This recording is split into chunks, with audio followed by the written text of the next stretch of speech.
Before that time. That's the physics behind, for example, Another question reactions. people The ask actual change in mass. under the ultimate question about During the over the course of the 7 years in which the book was put together.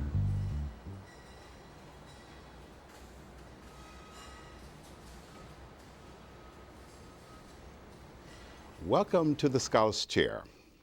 Tonight, a discussion with Tracy Velazques, Director of the Justice Policy Institute. Tonight's discussion is the content of a paper published by the Institute, Measured Response: Why Increasing Law Enforcement in Schools is Not an Effective Public Safety Response to the Newtown Tragedy.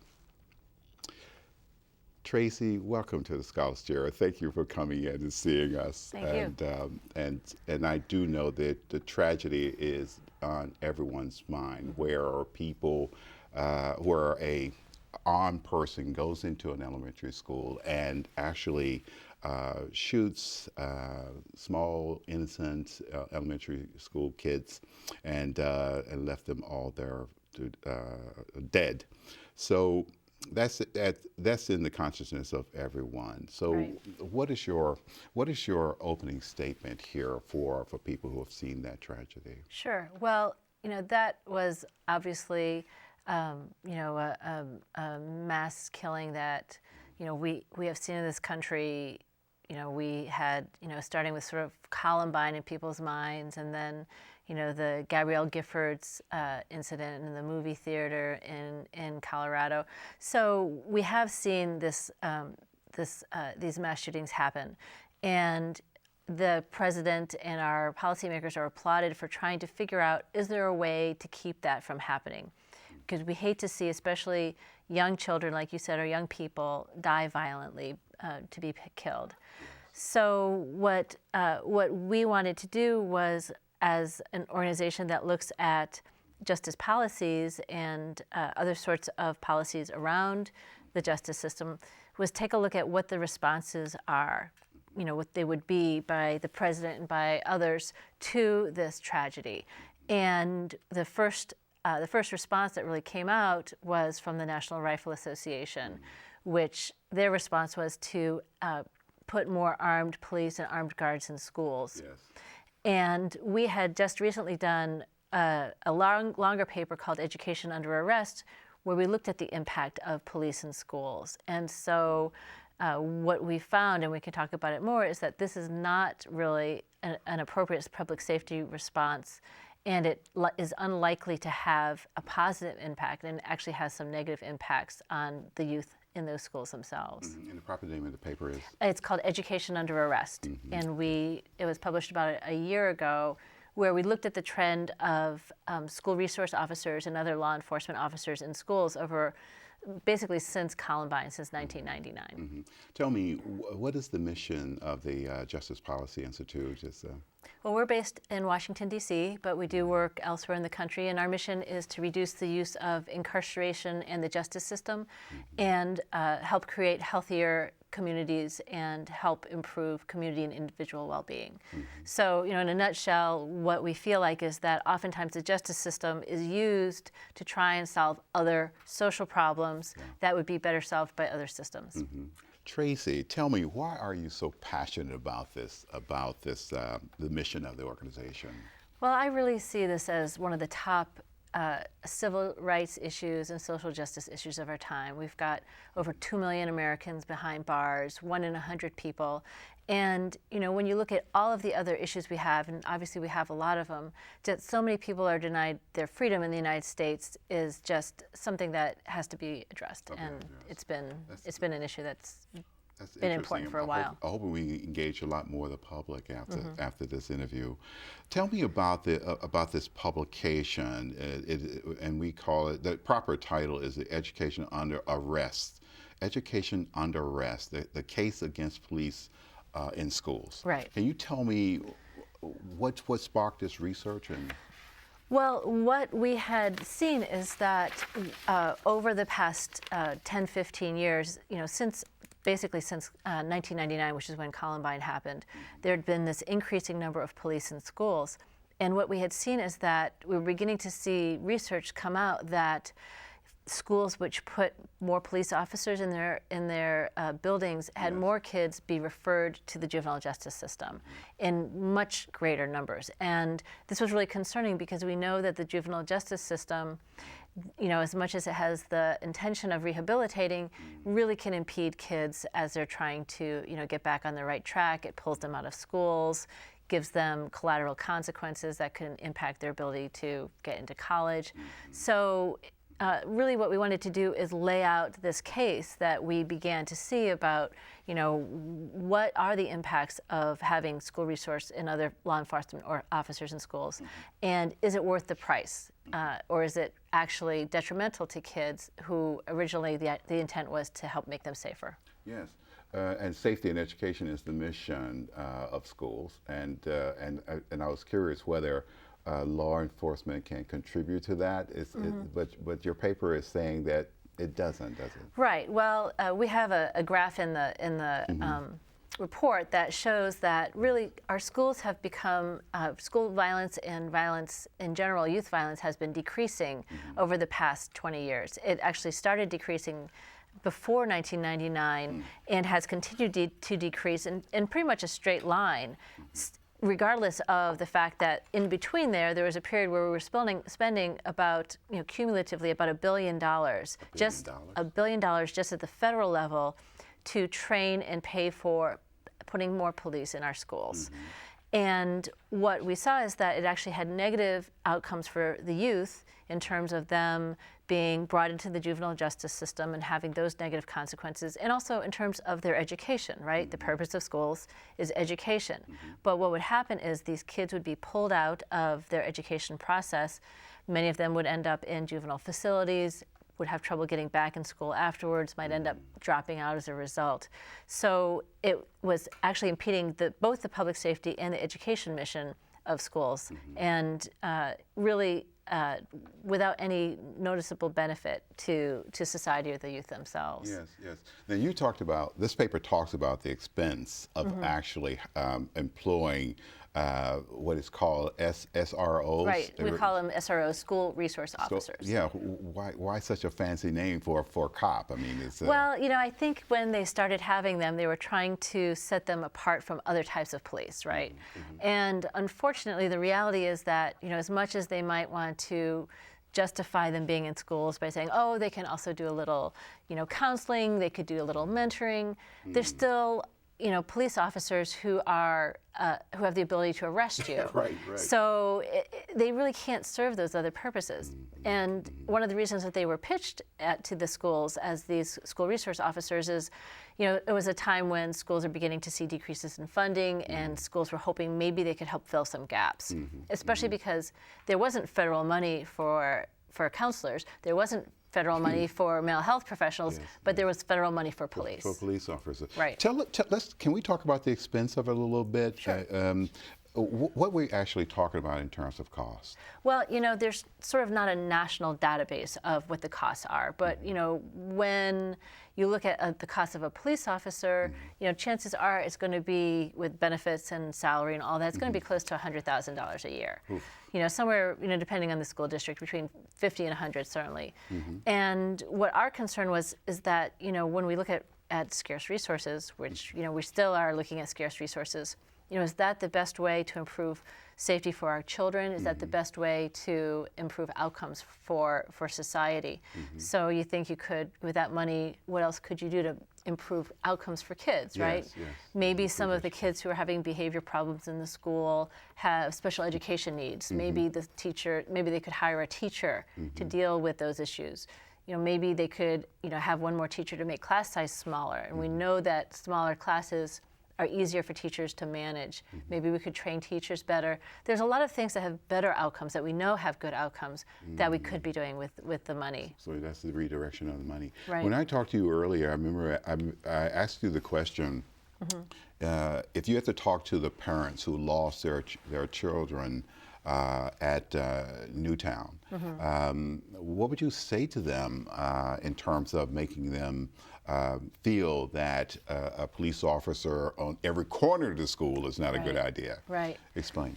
Well, the issue is not just about those individuals, and that's the challenging part, right? Yeah. For a parent who's lost a child, to tell them that you're not sure what you can do to make it better, that's a tough call. And we don't do gun control, gun violence research. So there may be people who would say to them, like others have said, reducing the number of guns on the street or the capacity of magazines, all those kinds of things that maybe might have prevented it. Maybe that would help. But the reality is that in this country, in 2010, for which this is the most recent year for which we have data, there were almost 1,700 children who were victims of homicide. Yes. So that's a lot of kids. And you have demographics for that. Right. So what we know is that actually elementary school children in school are about the safest demographic that we have.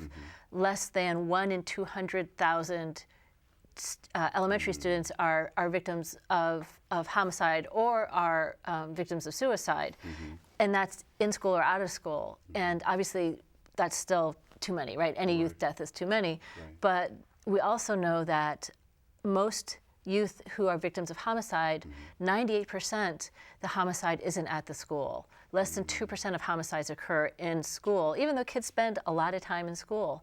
So, if you're talking to all of the parents about ways that we reduce the number of youth who are killed every year, focusing on schools is not likely to have a major impact on reducing the number of homicide victims that we see among our young people. And that was pretty shocking for me to see in your paper that there were actually more homicides outside of the school system than inside of it. Right. And if we were to spend money on law enforcement, it's best to put law enforcement in the general community versus putting it in the front of the doors of our schools. Right, or I would argue, more prevention and intervention, which has been used successfully in a variety of, especially urban areas, to address violence. What we do know is that, in terms of the demographics, young Black men or older African American teens, especially boys, are the most at risk of being victims of homicide. And so when we think about, all lives being, worth saving, that we should really work to save them, we should look at where we're actually losing the most young people, the most futures are being lost, and that's in the African American community. Yes. So are you suggesting perhaps even reevaluating how we're using police officers, period? Is that the whole idea? And our whole justice system needs to be revamped? Well, police have a purpose, and we would never say that they don't. But what we do know is that when both New York City and Los Angeles were looking at, increases in youth violence and gangs and those sorts of things, they took different paths. And New York City's path was towards more prevention and intervention, putting social workers on the streets and doing, trying to, create ways to stop the violence by creating healthier youth communities, really. Los Angeles's path was really gang suppression and heavy police presence and putting kids on gang databases. And what they've seen is the number of kids who have been involved in gangs, have been victims of violence, has not gone down, certainly not to the level that New York's has over the past 20 years. So, the way that we think about dealing with kids has changed in some ways, and I think it needs to continue to change because, just a suppression law enforcement focus is not going to help them overcome whatever the challenges that they're facing, which are putting them in harm's way or causing them to create harm. When I mentioned to you earlier that it seems that JPI's position in this issue is on the opposite side of the table with our NRA and the president on the other side. They both agree that there needs to be more policing of schools. Although the president, I think there was some nuance with the president's, right. Yeah. and we had a statement that we released yesterday following his his speech, there were some good parts of it, like the recognition that school discipline issues, whether we suspend or expel our kids because of behavior that we're afraid might become dangerous, that has a negative impact on kids. So looking at school discipline and improving school atmosphere and school environment in ways that make schools safer and healthier and better learning environments. Those are ways that have been proven to reduce youth violence in schools and also improve educational outcomes. So there was, a few pennies in the bottom of the bucket for those interventions, and also some more funding for mental health services, which I think is critical, that we make sure that we address some of the mental health needs of youth and adults, both really. But he's sort of still looking at whether it's for political reasons or whatever. I'm not his advisor, but he was looking both at more school resource officers, and he had also put in for more police on the streets as well. So it's so a larger picture he's looking at. Yeah, and our concern is that police are seen as everybody likes police. There's no harm in putting more police on the streets if that'll make people happy. And what we're trying to say is there is costs that communities and young people face by over policing. Question, let's focus on the paper a little bit. Who's the author of the paper? The author of the paper, a lot of people contributed. The primary author was Amanda Petteruti, who actually works in the juvenile justice system for DC right now. How does the University of Maryland and Michigan University get involved with their research? They were involved in this research, but we used their research because one of the challenges is there's no national data on school resource officers and their impacts. But what they had done is they had done a look at, I believe it was 5 states, where they were able to connect the issue of more school resource officers and more kids being pushed into the juvenile justice system. So we were able to use their research to show where there was data available on these correlations that we were seeing. Focus our audience, why isn't that police officers do not actually have a positive impact on the educational process? Essentially, law enforcement seems if you can get kids to be quiet in classroom, that might be helpful. But you make a big case for that law enforcement in school is a negative impact. Tell me why. Well, I guess the best thing to do is to think about how it actually would play out in a classroom. So without a police officer, you have a youth who's maybe being disruptive. And when there weren't police officers, before school resource officers, and in schools they still don't have very many, what's likely to happen is something will happen to intervene. They'll be sent to the principal's office, they may go to a guidance counselor, and hopefully that youth will they'll have a chance to figure out what's going on with that kid. Is he being abused at home, and he's bringing that with him to school? Are his educational needs not being met? And so he's frustrated when he's in class. So there's all those opportunities, and let's say. So we actually got that picture. We got a bad kid, and we're trying to figure out what to do with a troubled kid, let's say. So, but if you have a police officer, what happens is the teacher calls the police officer. He shows up, puts the kid in handcuffs, and off he goes. And he's as much as you would hope that there's rehabilitation, still it's focused on punishment, and the kid is likely to not get the services he needs because those services aren't very available in the justice system. And he's likely to have trouble ever getting back in the swing of things at school and ever getting back on track. I wonder how much support you have for teachers for this, because I can imagine the class has been disrupted, but that's not that's the important thing. And that speaks to why you need the backup. You need teachers trained. You need them to have resources. Now, tell me about the process of the research. What was the sampling, for example? Well, we didn't do that study, so I can't speak to it. I mean, what we tried to do is look at a variety of studies. And so we had that study that we looked at. There was also one in Georgia where they looked in Clayton County, Georgia, and the increase in the number of kids who were referred to the justice system was just monumental. And Denver also saw a big increase, and so did Florida.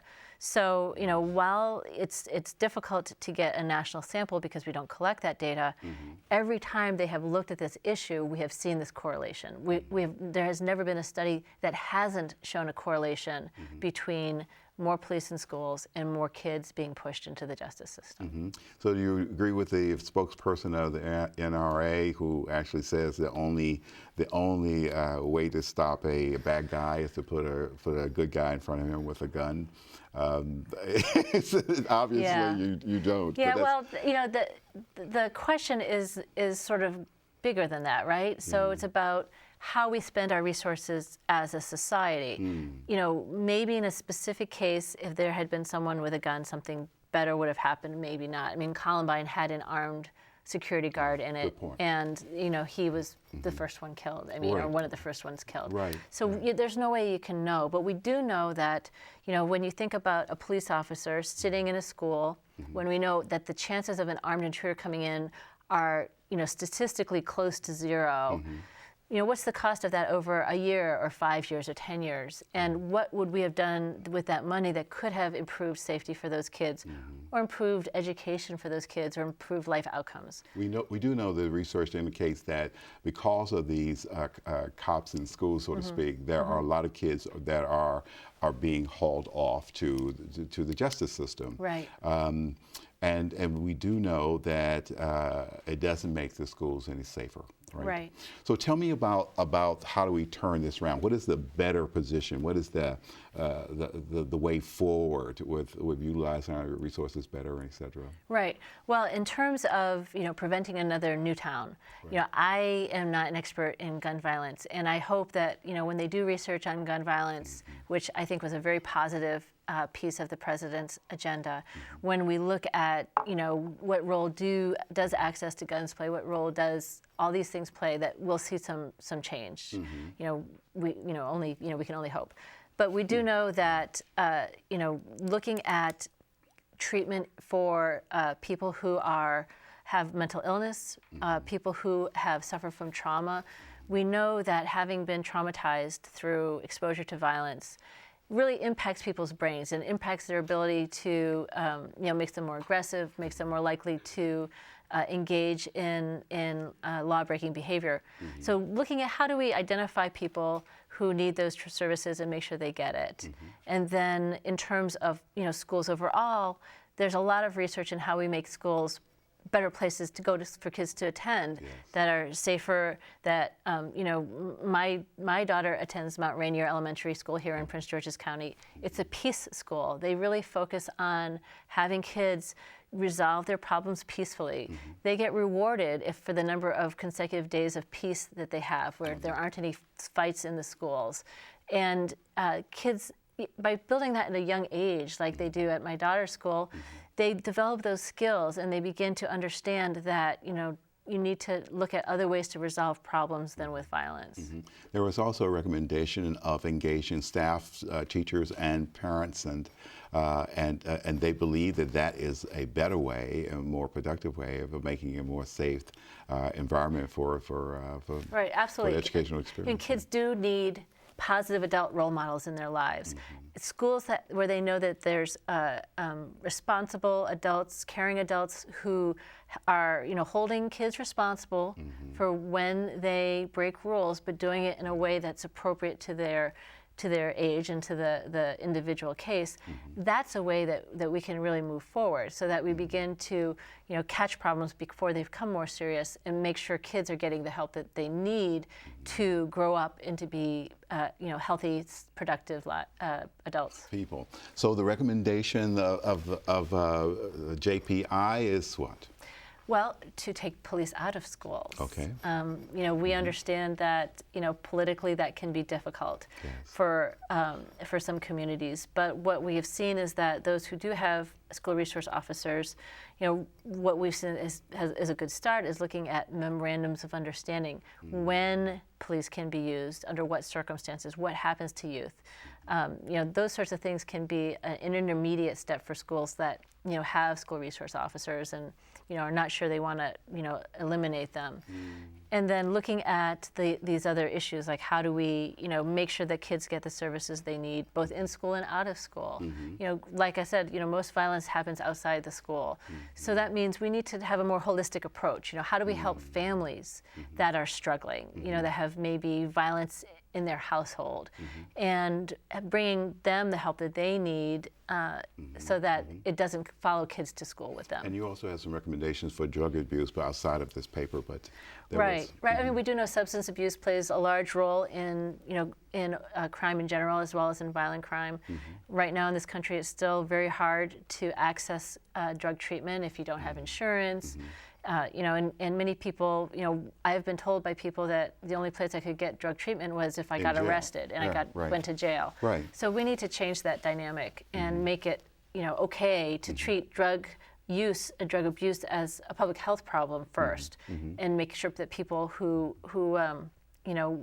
are addicted can get the help they need to break their addiction. And we also talked about one time in a previous meeting about economic justice. We were talking about the fact that I remember Texas being kind of an experimental test case where they actually did decide to put a policy in place. Instead of sending offenders to jail, they actually would they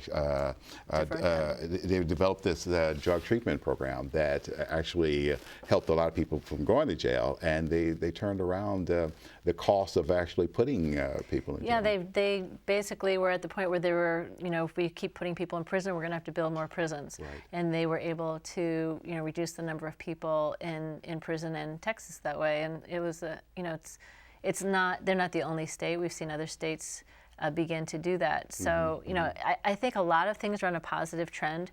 And actually, before Newtown happened, we'd seen the number of school resource officers in police and schools start to drop. So, we're hoping that, as emotions begin to calm down a little bit, we can start to bring in more data and talk about what is actually based in research and what just seems like a good idea and emotionally feels good. Because, if it was just money and it didn't have a consequence for our kids, it might be one thing. Okay, we want to throw money down a hole to make parents feel safer. But the fact that it has negative consequences means that it rises to a higher level that we need to really discuss it and talk about what the implications are. This is an excellent way forward. I wish you the best on getting the information out there. And how long have you been at the organization? I've been there 4 years. 4 years? Yes. And hopefully you'll stick around for another 4 years. I also noticed that you have, this is probably our closing statement, you are doing some work in Prince George's County informing our policymakers about some of the judicial problems that we were seeing in the state of Maryland. Right. Well, we were part of we participated in the Civil Rights Commission's State Advisory Council that was Maryland-wide. Wow. But I do know that right now in the Maryland legislature, one of our delegates is looking at having some legislation that looks at school discipline issues and looks at kids getting pushed out of schools. And, it looks like promising legislation I'm hoping for the that, county. Yes, I'm hoping that the county actually can do something about that. One of the things that we found on the Scholars Chair, when we bring qualified people to this table, that the community gets quality information, and you have not disappointed us. Well, so thank you so much for being here. And where can people get some information about your organization? Our website's the best place. All of our reports are available for free, justicepolicy.org. Justicepolicy.org. And you're located in? Our office is in Washington, D.C. Okay. And I was going to ask for your specific address, but we'll deal with that later. Well, I can tell you, we've been talking to Tracy Velazques. She is the executive director of the Justice Policy Institute, and we're very, very proud to have her here. We've been talking about the case against police in school, and that has been a very, very productive exchange. Thanks, Tracy, for being here. Thank you. If you want to know more about the Scholars Chair, you can go online at Read One channel, and you can get about 35 different programs on the Scholars Chair. If you want to send me a comment, you can just go to Facebook and /Khalil Shadid. If you want to send me a really dirty letter, you can just go to my email box at scholarchair@gmail.com. Glad to see you next time on the Scholars Chair. Good night. See that actually stretch out.